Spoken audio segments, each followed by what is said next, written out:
जन्मान्यस्यतोऽन्वयादित्रतष्टार्थेष्वभिज्ञास्पराट् तेणे ब्रह्महृदाचदिकवै मुह्यन्ति यत्सूरया तेजो वारिमृदां यथा विन्वय यत्र त्रिसर्वं मृषा धाम्ना स्वेन सदा निरस्तकुहकं सत्यं परं धीमहि सत्यं परं धीमहि. भले कर्तव्य बुद्धीनं किंवा नास्तिक दर्शनाचा आधार घेत किंवा आस्तिक दर्शनाला फॉलो करून कुठल्याही पद्धतीची तुझी विचारसरणी असू दे, नास्तिक दर्शन जरी असलं तरी सुद्धा मरणारे मरणार आहेत, परत जन्माला येणारे जे ते जन्माला येणार आहेत. मरणं आणि जन्माला येणं हे चक्र तर थांबणारं नाही आहे. आणि चेतना जी आहे ती तू म्हणतो तसं नास्तिक दर्शनाचाच जर विचार केला तर तिथेच उत्पन्न होते, तिथेच नष्ट होते. मग शोक कशासाठी करायचा? तरी युद्ध कर. कर्तव्य बुद्धीचा विचार जर केला तर युद्धाच्या मैदानावर उभं राहिल्यानंतर युद्ध करणं हे कर्तव्य आहे, त्याचं पालन करणं गरजेचं आहे. आणि आस्तिक दर्शनाचा जरी तू वापर केला तरी त्या आस्तिक दर्शनाच्या माध्यमातून सुद्धा तू हाच विचार करू शकतोस की मी मारणारा नाही आणि समोर जे आहेत ते मरणारे नाही, क्योंकि आत्मा तो अमर होत आहे, तो कधी मरूच शकत नाही. म्हणून या कुठल्याही दर्शनाचा उपयोग करून वापर करून त्या विचारानं प्रेरित होऊन जरी तुला निर्णय घ्यायचा असला तरी युद्ध करणे हाच तू निर्णय घे. इतर दुसरा कुठलाही निर्णय तू घेता कामा नयेस अर्जुना.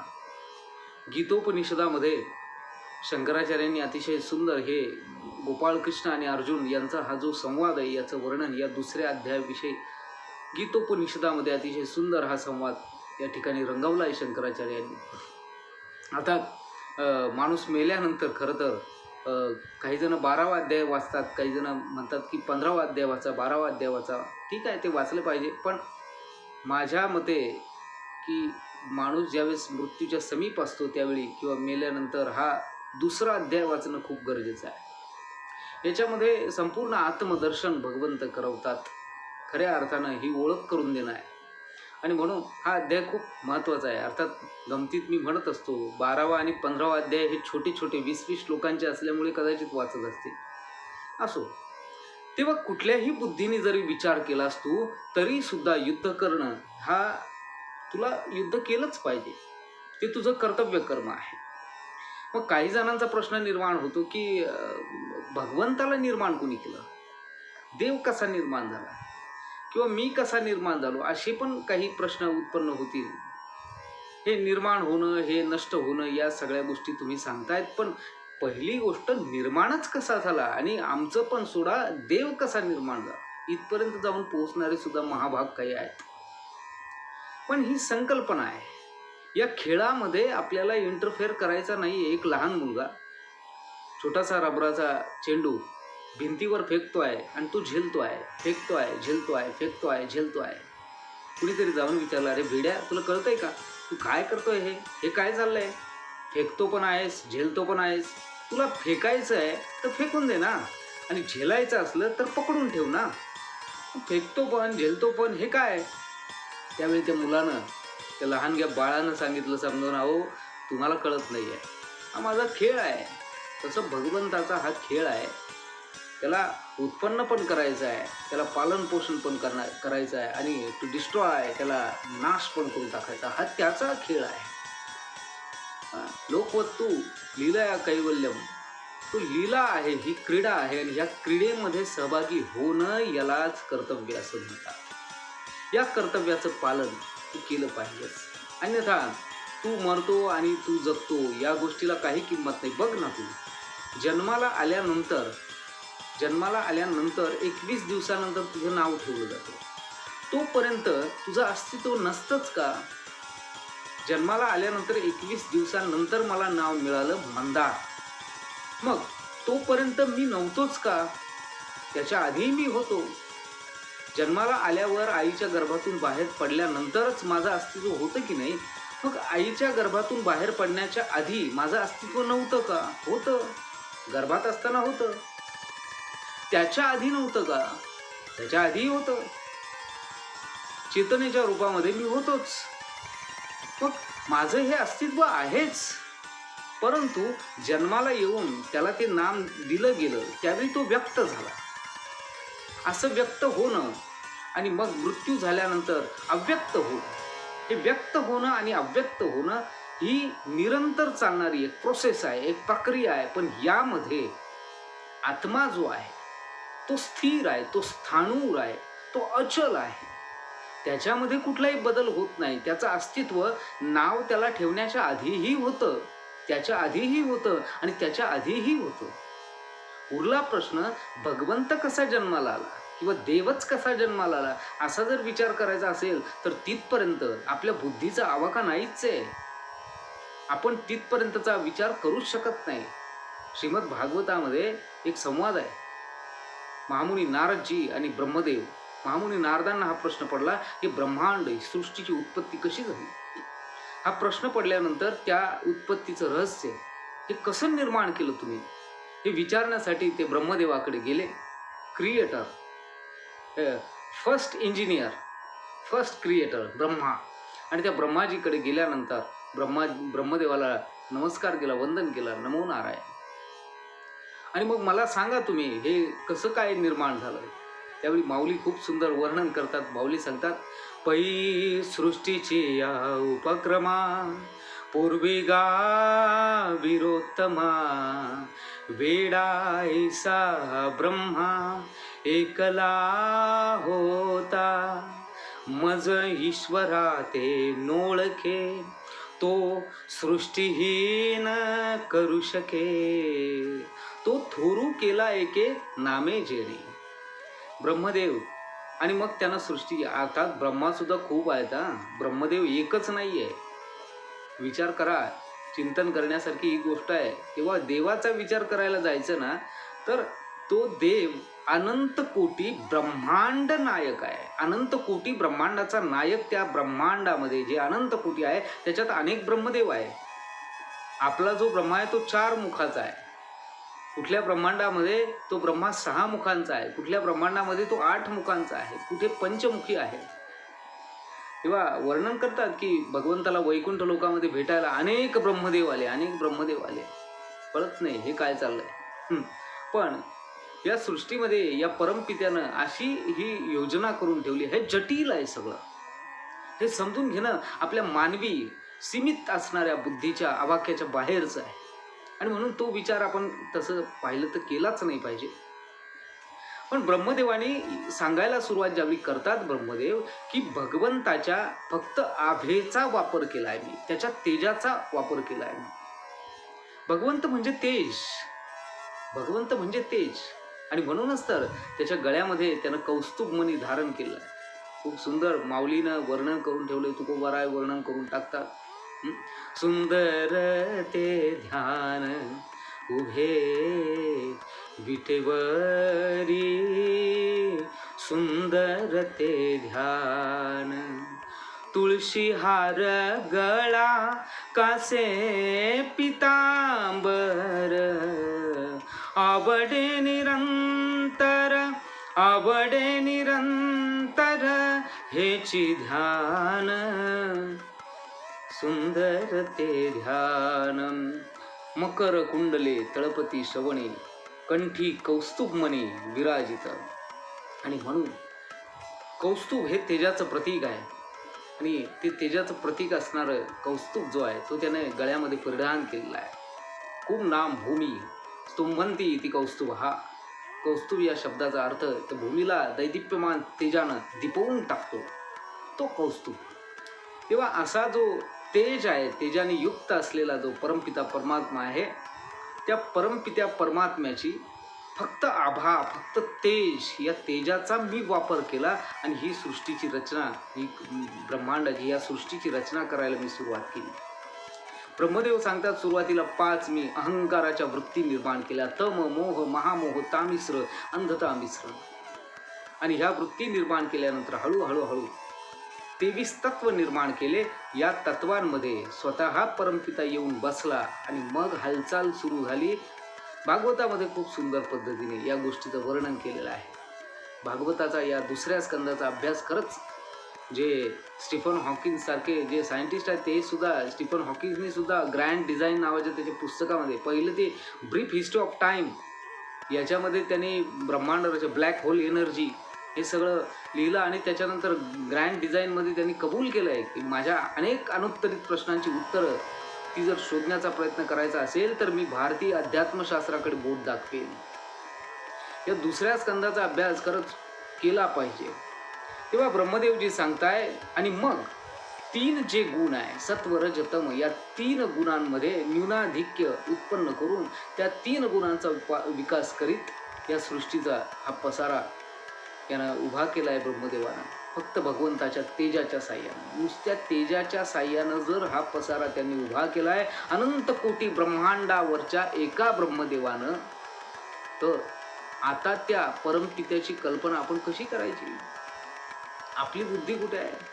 आपण कुठपर्यंत त्याला शोधण्याचा प्रयत्न करायचा? आपण कुठपर्यंत त्याचा आपल्याकडे ती फुटपट्टीच नाही आहे की ज्या फुटपट्टीने आपण भगवंताचा उंची, लांबी, रुंदी हे मोजू शकू. आणि म्हणूनच एवढा विचार आपल्याला करता येणार नाही. तेव्हा 3 गुणांचा विकास करीत भगवंतानं ही सृष्टी जी निर्माण केली, या सृष्टीमध्ये अनेक असे रहस्य आहेत जे मानवी बुद्धीच्या पलीकडचे आहे, जे जटिल आहे, ते समजायला कठीण आहे.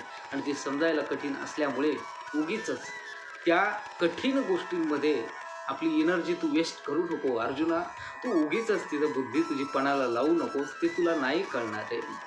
आणि म्हणून तू फक्त एक काम कर, कुठल्याही बुद्धीनं का होईना, ती कर्तव्य बुद्धी असेल, ते नास्तिक दर्शन असेल, ते आस्तिक दर्शन असेल, कोणत्याही माध्यमातून तू शोक करणं सोडून दे, हा विचार करणं सोडून दे आणि तुझ्या कर्तव्याचं पालन फक्त तू केलं पाहिजे. भगवंत सांगतात अव्यक्तादिनी भूतानी व्यक्त मध्यानि भारत अव्यक्त निधनान्येव तत्र का परिदेवना तत्र का परिदेवना. काही वेळ व्यक्त होतं आणि त्याच्यानंतर ते अव्यक्त होतं, व्यक्त होतं, अव्यक्त होतं, फक्त व्यक्त अव्यक्त हा जो खेळ आहे, या खेळामध्ये फक्त तुला पार्टिसिपेंट म्हणून बोलवलं आहे आणि त्या खेळामध्ये तुला भाग घ्यायचा आहे. तू खेळात भाग घेणं यालाच म्हणतात कर्तव्याचं पालन करणं. या खेळामध्ये तू गुंतून जर पडलास तर ती तुझी चूक आहे. या खेळात तू गुंतून पडलास, हा खेळ हेच सत्य आहे आणि हा खेळ सोडून दुसरं जगच नाही आहे, अशा भ्रमामध्ये तू राहिलास आणि त्या भ्रमामुळेच तुला हे दुःख प्राप्त होत आहे. तुला डोक्याला हात लावावा लागतोय, तुला शोक करावा लागतो.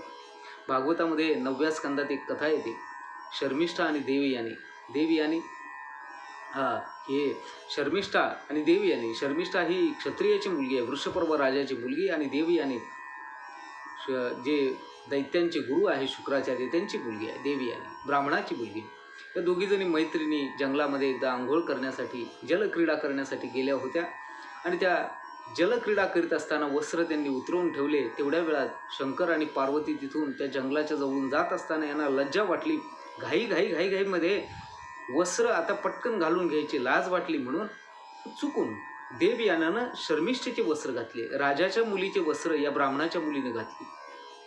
महादेवजी निघून गेले, पण निघून गेल्यानंतर मात्र शर्मिष्ठेला राग आला. ती काय बोलली. एकमेकांचे, या दोघी मैत्रिणींचं ज्या जीवश्च कंठस्थ होत्या, भांडण झालं.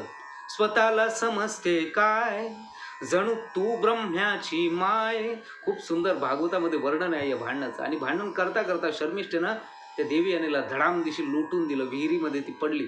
विहिरीमध्ये पडली, शर्मिष्ठा पळून गेली. देवयानी एकटीच विहिरीमध्ये आहे आता. आणि अशा अवस्थेमध्ये त्या जंगलात नेमकं त्या ठिकाणी ययाती नावाचा राजा आला. त्या ययाती नावाच्या राजानं विहिरीतून एका आर्त किंकाळी येते स्त्रीची ऐकली. त्यानं तिला वर काढलं. हातात की हात तुझा राहू दे की जन्मभरी. त्यानं वर काढलं तिला आणि ती त्याच्या प्रेमात पडली. सांगितलं, विल यू मॅरी मी, माझ्याशी लग्न करशील. त्यानं सांगितलं, अगं काय मी तुला वाचवायला फक्त आलोय, जंगलामध्ये तुझा आवाज ऐकला, वाचवलं, हे काय नवीन तू गळ्यात पडलीस. तिनं सांगितलं, नाही, मला एक शाप मिळाला आहे ब्राह्मणाकडून, माझं कुठल्याही ब्राह्मण कुमारशी लग्न होणार नाही, मी तुमच्या प्रेमात पडले.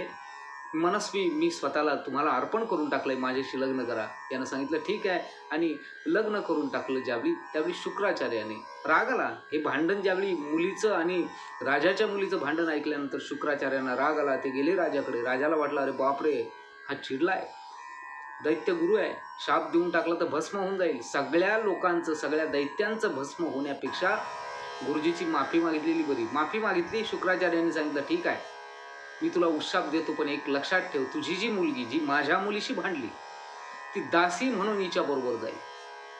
आणि मग शर्मिष्ठा स्वतःच्या प्रजेचं कल्याण व्हावं म्हणून दासी म्हणून देवयानीची गेली. या ठिकाणी दासीत्वाचाच अंगीकार तिनं केला. दासीसारखीच ती राहायची, पण लपून छपून. ययाती आणि शर्मिष्ठा यांचे संबंध जुळले. ययातीनं शर्मिष्ठेला पण पुत्र रत्नाचा लाभ करून दिला. ही गोष्ट ज्यावेळी देवयानीला कळली त्यावेळी तिला संताप आला. पुन्हा बापाला बोलवलं. शुक्राचार्य आले आणि शाप देऊन टाकला, वृद्ध हो, भोग भोगतोयस ना, भोग भोगण्यासाठी माझ्या मुलीच्या संसाराचं वाटोळं केलंस, म्हातारा होशील. आणि म्हातारा झाला खरोखर. आता माफी मागतोय, कुछ भी करो, मला यौवन द्या, यौवन द्या रे, यौवन द्या रे, मला तारुण्य द्या, मला तारुण्य द्या, मला भोग भोगायचे. आणि मग शुक्राचार्यांनी सांगितलं, कुणी जर तरुण तुला त्याचं तारुण्य देईल तर तू तुझा वृद्धापकाळ त्याला देऊ शकतो. असं अल्टार तुम्ही जर केलं एकमेकांशी तर चालेल. हाच शाप आहे. 5 मुलं होते, 5 मुलं समोर रांगेत उभे केले. सांगितलं माझं वृद्धत्व घ्या आणि तुमचं तारुण्य द्या. कुणी तयार होत नव्हता. पहिल्या नंबरचा मुलगा तयार झाला आणि त्याने सांगितलं पिताजी, मी तुमचा वृद्धापकाळ घ्यायला तयार आहे. त्यावेळी हा पुन्हा एकदा तरुण झाला ययाती आणि पुन्हा भोग भोग भोग भोग भोगायला लागला. भोगता भोगता भोगता एक दिवस असा आला, त्या भोगांचा कंटाळा आला. आणि देवयानीच्या बरोबर ज्यावेळी त्यांचा संवाद चाललाय, भागवतात वर्णन आहे, तो वर्णन करून सांगतोय. ययाती राजा स्वतः त्याच्या बायकोला एका बकऱ्याचं आणि बकरीचं उदाहरण देतो. तो स्वतःलाच बकरा आणि बकरी ही जी लव्ह स्टोरी त्यांनी सांगितली ती स्वतःचीच सांगितली आहे की भोग भोग भोगता भोगता किती माणूस रसातळाला जाऊ शकतो आणि तृप्तता ही होतच नाही, संतुष्टी ही होतच नाही. मी कालच बोललो आहे, कधीच तृप्त न होणे हा वासनेचा स्वभाव आहे. ती कधीच तृप्त होणार नाही आहे. तुम्ही कितीही मिळवा, तुम्ही कितीही भौतिक सुख आपल्या आजूबाजूला जमा करून ठेवा, तरी सुद्धा काहीतरी कमी आहे, काहीतरी कमी आहे, काहीतरी कमी आहे. हे शेवटपर्यंत वाटतच राहणार आहे. हे स्वप्न आहे, ही जागृती नाही आहे. आणि या स्वप्नामध्ये म्हणूनच आपण गुंतत जातो, गुंतत जातो, गुंतत जातो. या स्वप्नामधून बाहेर पड अर्जुना. हे सत्य नाही आहे, हा भ्रम आहे, हा मायेचा विलास आहे. आणि या मायेच्या विलासामुळे तुला हे असं वाटतं. काही काळ व्यक्त होतं, काही काळ अव्यक्त होतं. ज्यावेळी व्यक्त होतं त्यावेळी ते व्यक्त असणारच सत्य आहे असं मानून तू त्यालाच आपलं म्हणतो आहेस आणि हेच तुझ्या दुःखाचं खऱ्या अर्थानं कारण आहे. म्हणून डोक्याला हात लावू नकोस. या भ्रमित करणाऱ्या, या चकवून टाकणाऱ्या जगामध्ये लक्षात घे, तू याचा विचार पण करू नकोस. आमच्या काल्याच्या कीर्तनामध्ये एक खूप सुंदर पद्धतीने अभंग, ज्यावेळेस भगवंताचं चरित्र काल्याच्या कीर्तनामध्ये चरित्र ते उच्चारावी देवी केले जे गोकुळी, गोकुळातल्या चरित्राचा भगवंताचा उल्लेख करायचा असतो काल्याच्या कीर्तनामध्ये. त्यावेळी एक अभंग खूप सुंदर आहे, संतांनी सांगून ठेवलेले आहे की तिथे भगवंताच्या देवाच्या चरित्राचा आचारही करायचा नाही, त्याचा विचारही करायचा नाही, त्या चरित्राचा फक्त उच्चार करायचा. आचार पण नको, विचार पण नको, आणि फक्त उच्चार करायचा आहे. ते ज्याला म्हणतात ना doctor frock philosophy, frock philosophy म्हणतात ना. एक बेडूक होतं कुव्यामध्ये राहणारं, आपल्या विहिरीत राहणारं बेडूक. आणि त्या विहिरीत राहणाऱ्या बेडकाला भेटायला एक समुद्रातलं बेडूक आलं. समुद्रातलं बेडूक विहिरीतल्या बेडकाला भेटायला आलं. समुद्रातलं बेडूक म्हणतं, अरे काय तू एवढ्या एवढ्या जागेमध्ये राहतो, केवढीच ही जागा आहे, आम्ही पाय की केवढ्या मोठ्या समुद्रात राहतो. आता विहिरीतल्या बेडकाने कधी समुद्र पाहिलाच नाही आहे. त्याने विचारलं, आहे तरी केवढा तुझा समुद्र, आहे तरी केवढा? तुला नाही बाबा, तुझी कल्पनाच नाही, हे तुझा कुवा म्हणजे काहीच नाही. मग या बेडकानं अशी छाती फुगवली सांगितलं, एवढा आहे का? दोन्ही हात असे लांब करून त्याने सांगितलं, नाही रे, याच्यापेक्षा मोठा. आणखी छाती फुगवली, आणखी मोठा, नाही याच्यापेक्षाही मोठा. याच्यापेक्षा मोठा, याच्यापेक्षा मोठा करता करता आता या विहिरीतल्या बेडकाने जर समुद्र पाहिलाच नाही आहे, तो आपला छाती फुगवत गेला, फुगवत गेला, फुगवत गेला, दोन्ही हात लांब ताणत गेला, ताणत गेला. पण समुद्र हा समुद्रातला बेडूक म्हणायचा याच्यापेक्षा मोठा, याच्यापेक्षा मोठा करता करता करता शेवटी विहिरीतला बेडूक फुगून फुगून फाट्ट दिशी फुटून गेला आणि जागेवर मृत्यू झाला. तुझंही तसंच होईल. तो भगवंत किती मोठा आहे, त्याला फुटपट्टी कोणती लावायची याचा विचार जर करीत बसशील ना, तुझ्या मेंदूच्या ठेकऱ्या होतील बेटा. लक्षात घे, त्याच्या चरित्राचा विचारही करू नको, त्याच्या चरित्राचा आचारही करू नको, त्याच्या चरित्राचा फक्त विचार कर. आणि हे त्याचंच चरित्र आहे, ही त्याचीच लीला आहे, ही त्याचीच क्रीडा आहे की काही काळ व्यक्त आणि काही काळ अव्यक्त हे जे काही पसारा मांडलेला त्यांनी दिसतो आहे, या व्यक्त आणि अव्यक्ताच्या जटिल खेळामध्ये ज्या पलीकडे ती शक्ती आहे, त्या शक्तीला जाणण्याचा जर प्रयत्न केला तर तुला शोक करावा लागणार नाही. भगवंत सोप्या भाषेमध्ये अर्जुनाला आज आत्मदर्शन करवतात आणि पुन्हा एकदा सांगतात की व्यक्त आणि अव्यक्ताच्या या खेळामध्ये तू पडू नकोस अर्जुना, हे चालतच राहणार आहे. शोक करू नको. कुठल्याही पद्धतीने आणि कुठल्याही मार्गानं तुझ्या कर्तव्याचं तू पालन केलं पाहिजे असं मार्गदर्शन भगवंत करतात. आज इथे थांबूया. माझ्या या चॅनलला लाईक करा, शेअर करा, सबस्क्राईब करा आणि बेल आयकॉन दाबायला अजिबातही विसरू नका. रामकृष्ण हरी.